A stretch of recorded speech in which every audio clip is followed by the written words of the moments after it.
gəmildi cilo. Keşiş yetti, kərəm yetti, qov, nə tez yetişdi ayrılıqdan. Qurbanın olmaya ədalətən, bax belə çalanlar yanıb şərəmi.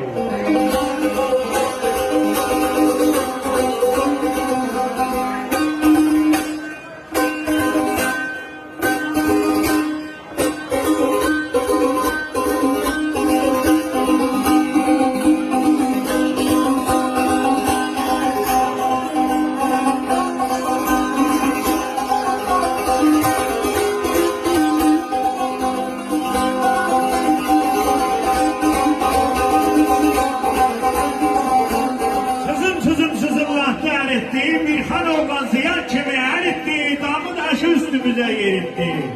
Ana ürəkinin dərdi, vərəmi, qurbanın olum ay ədalətən, bax belə çalanlar yanıq şərəmi.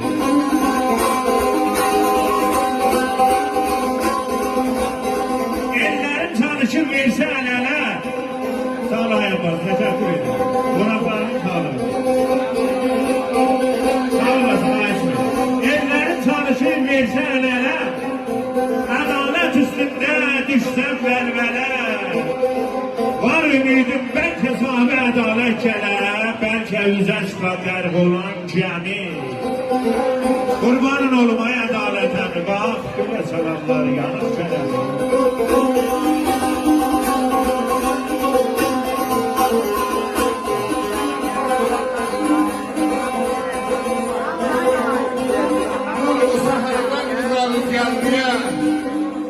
Şadlıq gətir bağlayanmış gönlümə.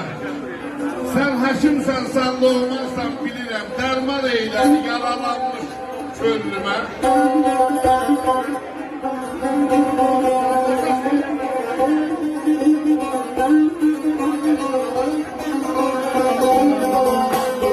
Göz gözə baxanda lal olur dilim, bu sirr Allah'ın da ay qız nə bilim.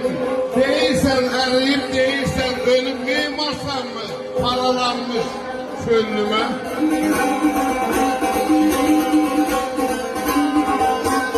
Adın xanlar, özüm xanlar bilirsən, tellərindən üçcə bəndi hörürsən. Ay qız mən də səni, sən də məni görürsən, bu gəl yaxın aralanmış gönlümə.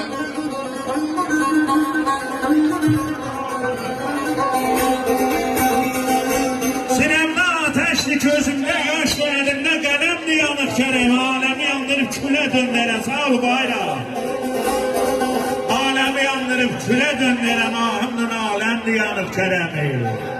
Bu sinemzi damlasa da qardaş, çaylar kimi çatlasa da qardaş, hönkür ağlasa da qardaş, nəşədə ələmli yanıq kərəmi.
Nisan yağı, kül yanağın İslam'ı, salar dağı. Sen bilinmezler de saldın İslam'ı, halkımız unutmaz hiç zaman seni. Kurbanın olmaya adaleten, bak böyle sırpıştırarlar yanıp şeremi.